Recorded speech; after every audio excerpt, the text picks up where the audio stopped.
India and Pakistan staged two of the bloodiest cross-border surgical strikes in which at least 13 soldiers were killed and 6 of them were decapitated. 5 of those heads were carried across the border as trophies, 2 to Pakistan and 3 to India. A 45 minutes long operation which Pak Army still dreads to think about. Jai Hind everyone, welcome to Resonant News. Before we move forward, don't forget to click the bell notification so that you are notified each time we post a video, and do post your valuable feedbacks in the comments section. Like, share and subscribe. Just a heads up, this video is not for the weak-hearted. This is one of the most chilling cross-border raids by the Indian Army, and it is today declassified. On July the 30th, 2011, Pakistani raiders struck a remote Indian Army post in Gugaldhar Ridge in Kupwara, surprising the 6th soldier from the Rajput and the Kumaon regiment. The 19th Rajput battalion was to be replaced by the 20th Kumaon. Around that time, the Pakistani border action team struck. The attacking team took back the heads of Havaldar Jaipal Singh Adhikari and Lance Naik Devendra Singh of 20 Kumaon. A soldier died later in the hospital. In revenge, the Indian Army planned Operation Ginger, which turned out to be a cross-border raid that shook the entire Pakistani army.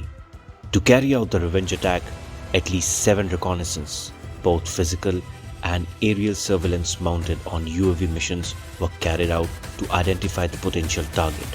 3 Pakistani army posts were determined to be vulnerable. A police chowki, a Pakistani army post near Jor, Hifazat and Lashtat lodging point. The mission was to spring an ambush on the police chowki to inflict maximum casualty.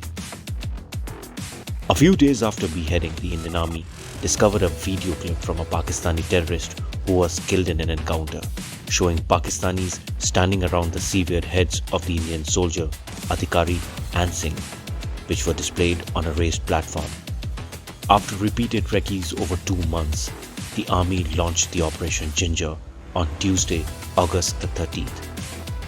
According to reports, on Operation Ginger, those involved in the operation said the strike was carried out on Tuesday because in the past, including in Kargil War, Indian Army always tasted victory on this day. The strike was to take place a day before the religious festival in Pakistan, when Pakistanis least expected a retaliation. For the strike, about 25 soldiers, mainly para-commandos, reached their launchpad at 3 a.m. on August the 29th and hid there until 10 p.m. They then crossed over the line of control to reach close to the police chowki. By 4 a.m., August the 30th, ambush team was deep within the enemy territory waiting to strike. Within an hour, claymore mines were placed around the area and the commandos took position for the ambush, waiting for the clearance through secure communication route. At 7 a.m. on August the 30th, Indian troops saw 4 Pakistani soldiers led by a junior commissioned officer walking towards the ambush site. They waited till the Pakistanis reached the site and then detonated the claymore mines.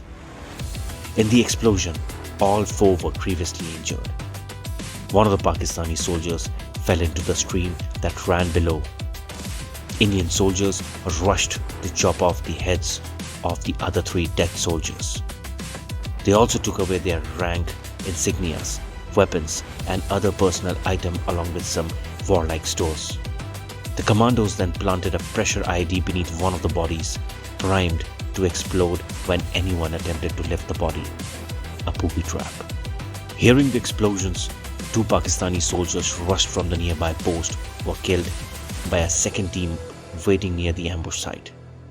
2 other Pakistani army men tried to trap the second team, but a third team, covering them from behind, eliminated the 2. While the Indian Army soldiers were retreating, another group of Pakistani soldiers was spotted moving from the police chowki towards the ambush site. Soon, they heard loud explosions, indicating the booby trap laid had worked like a charm. At least 2 to 3 more Pakistani soldiers were killed in that blast. Indian teams had been inside the enemy territory for about 48 hours, including for reconnaissance and the final operation lasted 45 minutes. At least 8 Pakistani troops had been killed, and another 2 to 3 more Pakistani soldiers may have been fatally injured in the action that day. 3 Pakistani heads of Subedar Parvez, Havaldar Aftab and Naik Imran, 3 AK-47 rifles and other weapons were among the trophies carried back by the Indian soldiers. During the operation, one of the Indian Jawans accidentally fell on a mine and blew his finger while exfiltrating, but he came back safely with his buddies. The severed heads were burned and ashes were thrown into Kishnganga so that no DNA traces were left behind. Do give us your feedback about the video in the comments section to let us know if you enjoyed the video. Jai Hind, Jai Bharat.